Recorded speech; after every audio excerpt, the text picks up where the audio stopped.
இது தேவாதி தேவன் நமக்கு கிருபையாய் கொடுத்த ஜீவ வார்த்தைகள். அந்த ஜீவ வார்த்தைகள் தான் நம்ம வாழ்க்கையில் அது கிரியை செய்யும்.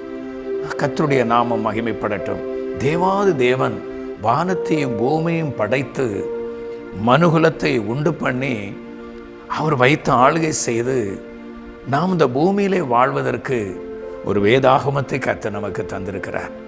ஒருவேளை நீங்கள் கிறிஸ்தவர்களாக இருக்கலாம், இல்லை கிறிஸ்தவர்கள் அல்லாமல் நீங்கள் இருக்கலாம், இல்லை ஏதோ எப்படிப்பட்டவர்களாக இருந்தாலும் பரவாயில்லை. உங்களோடு கூட அருமை இயேசு கிறிஸ்துவின் வார்த்தை உங்களோடு கூட பேசி கொண்டிருக்கிறேன். அருமையான தேவ ஜனமே, அந்த வார்த்தை கிரியை செய்யும். சங்கீதத்தில் 33ஆம் சங்கீதம் 9ஆம் வசனம் சொல்லுகிறது, அவர் சொல்ல ஆகும், அவர் கட்டளையிட நிற்கும். அவர் சொல்ல ஆகும், அவர் கட்டளையிட நிற்கும் என்று வேதத்திலே நாம் வாசிக்கிறோம். மோசே பெரிய ஒரு தீர்க்கதரிசியாய் தேவ மனுஷன் வேதாகமத்திலே காணப்படுகிறார்.